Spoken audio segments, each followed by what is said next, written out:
Yadadri power plant లో ఇల్లు కోల్పోయిన వారికి టీజీ జెన్కోలో ఉద్యోగ నియామక పత్రాలు అందించారు deputy CM Bhatti Vikramarka. Power plant లో ఇల్లు భూములు కోల్పోయిన వారిని అన్ని విధాలా ఆదుకోవాలని సీఎం రేవంత్ రెడ్డి తాను బాగా ఆలోచించి అర్హులైన 112 మందికి నియామక పత్రాలు అందిస్తున్నామన్నారు. అధికారంలోకి వచ్చిన ఒక్క ఏడాదిలోనే 59,000 నియామక పత్రాలు ఇచ్చింది తామేనన్నారు deputy CM Bhatti Vikramarka.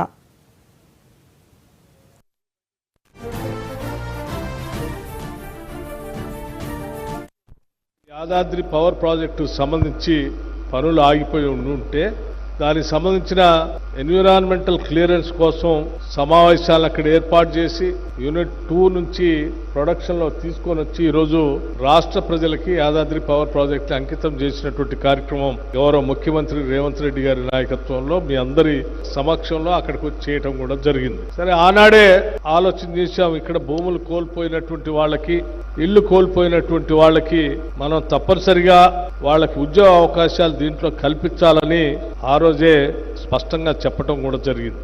Eligibility ఉన్నటువంటి 112 మందికి ఈరోజు అర్హత ఉన్నటువంటి వాళ్ళందరికీ కూడా నియామక పత్రాలు అందిస్తా ఉన్నాం. మీతో పాటు ఆర్థిక శాఖకు సంబంధించినటువంటి వర్క్స్ అండ్ అకౌంట్స్ డిపార్ట్మెంట్ సంబంధించినటువంటి సిబ్బందికి కూడా 51 మందికి ఈరోజు నియామక పత్రాలు అందిస్తా ఉన్నాం.